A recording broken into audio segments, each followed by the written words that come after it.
Bonjour, chers élèves de cinquième. Alors, nous nous sommes quittés sur l'addition des nombres relatifs. Alors, je rappelle un certain nombre de mots de vocabulaire. Voilà un nombre qui est un nombre négatif. 3 est un nombre positif. On parle du signe d'un nombre. Ce nombre-là est précédé d'un signe moins, et celui-là, même si on l'indique pas, est en fait précédé d'un signe plus. Donc ils sont de nombres, on dit de signes contraires. Moins 4 et moins 3 sont par contre deux nombres de même signe. 4 et 3 sont aussi deux nombres de même signe. Moins 3 et 4 sont deux nombres de signes contraires. Alors, qu'ai-je dit? J'ai dit que si on additionne deux nombres, d'abord de même signe, on va commencer par ça, c'est plus simple. Il y a deux choses à trouver. D'abord, le résultat d'une addition, qui s'appelle une somme. Donc, pour trouver la somme, il faut trouver deux choses. Il faut trouver le signe de la somme et la distance à zéro de la somme, c'est-à-dire la distance qui sépare le nombre du nombre zéro. Alors, d'abord, première chose, trouver les signes. Quand les deux nombres ont des mêmes signes, autrement dit quand ils sont tous les deux négatifs, on est certain que la somme, c'est un nombre négatif. Autrement dit, la somme a le même signe que les deux nombres en présence. Que si les deux nombres sont positifs, la somme est positive. Deuxième chose, il faut trouver évidemment la distance à zéro du nombre. Et pour ça, on fait une addition entre les deux distances à zéro des deux nombres. Moins 4 et moins 3, la distance à zéro du nombre moins 4, c'est 4. La distance à zéro de moins 3, c'est 3. On additionne les deux valeurs et on est certain que la somme, sa distance à zéro, c'est 7 dans les deux cas. Donc moins 4 plus moins 3 égale moins 7, 4 plus 3 égale 7. Quand les deux nombres ont des signes contraires, première chose, il faut trouver le signe de la somme. Pour ça, on regarde les distances à 0 des deux nombres. La distance à 0 de moins 4, c'est 4. La distance à 0 de 3, c'est 3. Celui qui a la plus grande distance à 0, autrement dit celui qui est le plus éloigné de 0, c'est le nombre moins 4. Donc on est certain que la somme aura le même signe que ce nombre-là. Moins 3 et 4. Les deux nombres ont des distances à 0. Lui a une distance à 0 de 3. Et le nombre 4 a une distance à 0 de 4. C'est lui qui l'emporte. Autrement dit, on est certain que la somme aura le même signe que le nombre qui a la plus grande distance à 0. Deuxième chose, trouver la distance à 0 de la somme. Pour ça, on ne fait pas une addition, on fait une soustraction entre les deux distances à 0. On fait donc 4 moins 3, 1. Et donc, on est certain que la distance à 0 de la somme, c'est 1.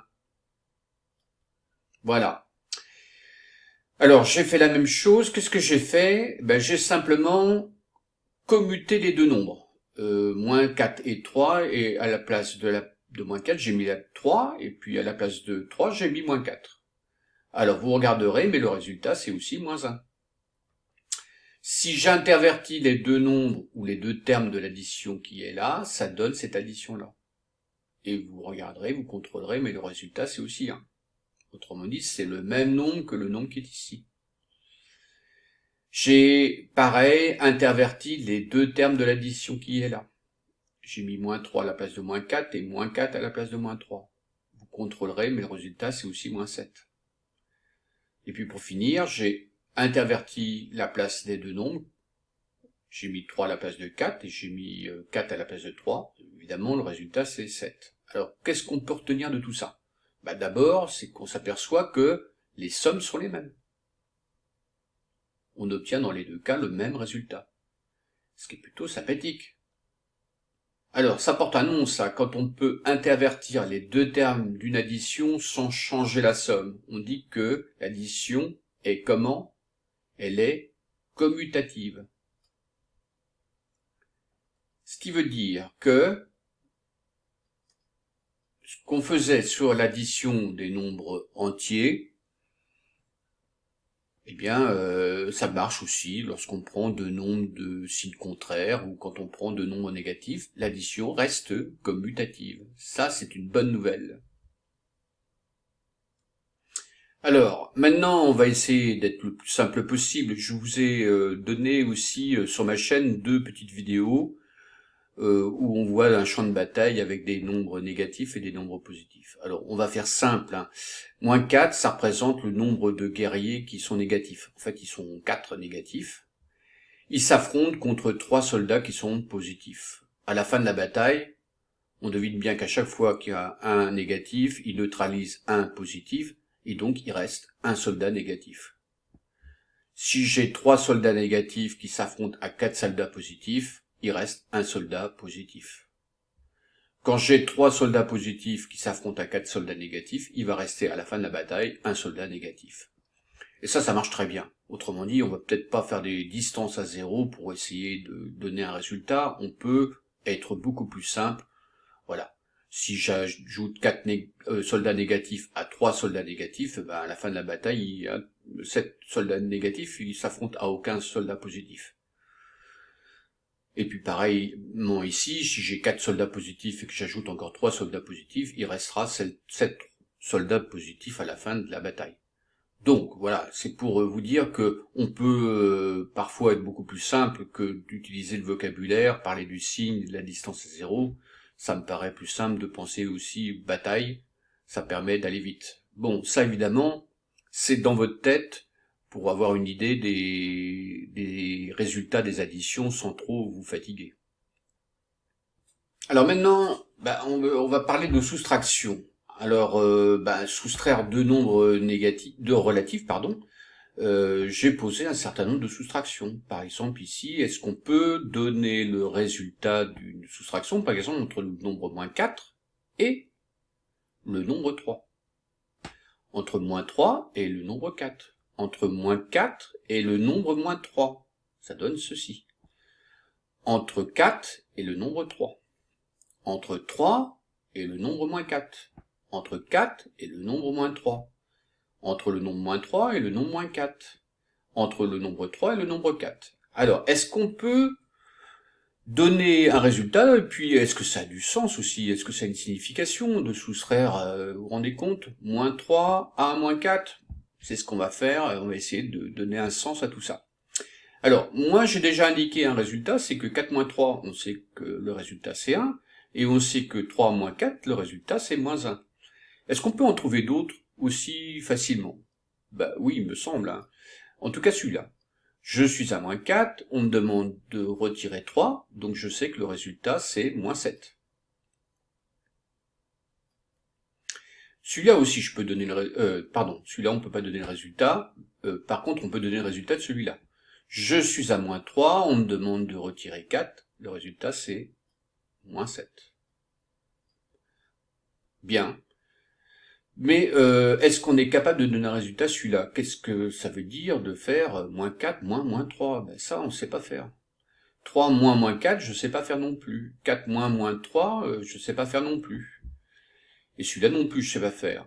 Alors, pour le moment, on amorce au moins quelques résultats. Et en tout cas, on peut s'apercevoir déjà d'une chose, c'est que quand je vais faire 4 moins 3, je vais obtenir 1, et quand je vais faire 3 moins 4, je vais obtenir moins 1. Ah, mais je n'obtiens pas le même résultat. Ça pose déjà un problème. La soustraction de deux nombres relatifs n'est pas commutative. Donc il va falloir être prudent. Les résultats, quand on intervertit les deux nombres dans une soustraction, il semblerait que ça ne donne pas le même résultat. Alors pour donner une signification et puis éventuellement des résultats à toutes les soustractions, on va revenir sur un sens qu'on a donné à la soustraction. La soustraction, on en fait quand on veut trouver un nombre manquant dans une addition à trous. Alors j'ai écrit toutes les additions à trous qui correspondent à chacune des soustractions. Je prends la première par exemple. Chercher le nombre manquant dans cette addition à trous, je suis amené à prendre le nombre moins 4, c'est-à-dire le résultat de l'addition à trous, qui est ici, et de lui retirer 3. Pour trouver le nombre manquant dans cette addition à trous, je suis amené à prendre le résultat de l'addition à trous moins 3 et à lui retirer 4. Si je veux trouver le nombre manquant dans cette addition à trous, je dois prendre le résultat d'addition à trous qui est moins 4 et lui retirer le nombre moins 3. Donc déjà, ça donne un sens à cette soustraction. Au moins dire ceci, trouver le résultat de ces soustractions-là, c'est finalement trouver le nombre manquant dans cette addition à trous-là. Alors, on va mettre tous les résultats pour voir ce que ça donne. Alors, voilà ce que ça donne. J'ai indiqué donc tous les termes manquants. Je peux en contrôler un. Par exemple, effectivement, ici, j'ai placé moins 7. J'ai deux nombres de signes contraires. La somme a pour signe celui qui a la plus grande distance à 0, moins 7. Donc il y a bien un signe moins, et puis on fait une soustraction puisqu'il y a deux nombres de signes contraires. Donc 7 moins 4, ça fait bien 3. Bon, vous contrôlerez pour le reste. En tout cas, une chose est certaine, c'est que ça va nous permettre de compléter nos soustractions. Ici, par exemple, j'ai trouvé moins 1, ce qui veut dire que moins 4 moins 3, ça doit faire forcément moins 1. Ici, on a trouvé 1. Bah oui, 3 plus 1, ça fait 4. Donc 4 moins 3, ça fait 1, ça marche. Celle-ci, 3 moins 4, eh bien, c'est en faisant cette soustraction, on trouve le nombre manquant, c'est-à-dire 7. Ici, 4 moins 3, eh bien, ça doit être la valeur du nombre manquant dans l'addition à trous. Donc, ça doit être 7. Moins 4 plus 1 égale moins 3. Donc, le résultat de la soustraction, c'est forcément 1. Bon, alors, bien, on vient de trouver tous les résultats de toutes les soustractions. On résume. Alors, voilà les résultats de toutes les soustractions que je vous ai proposées tout à l'heure. Alors, on en avait déjà trouvé quelques-unes qui sont en blanc. Et puis, donc, j'ai complété à partir de la diapositive précédente les résultats des différentes soustractions. Voilà. Chacune des soustractions a désormais un résultat. Bon, alors déjà, première chose, quand on fait moins 4 moins 3 et moins 3 moins 4, manifestement, on n'obtient pas le même résultat. Ni avec celui-là, d'ailleurs, moins 7 d'un côté et 7 de l'autre. Moins 7 et 7. Alors, il y a quand même une remarque à faire, c'est que lorsqu'on obtient moins 7 ici, on obtient 7 ici. Tiens, ce sont deux nombres qui sont comment? Opposés. Ça marche d'ailleurs ici, moins 7 ici et 7.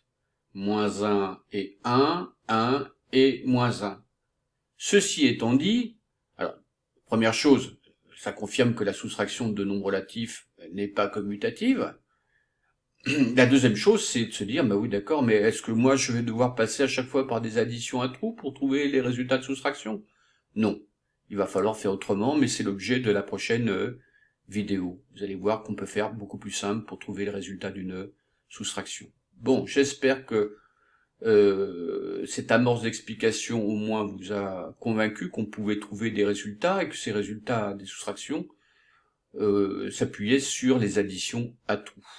Voilà. À bientôt.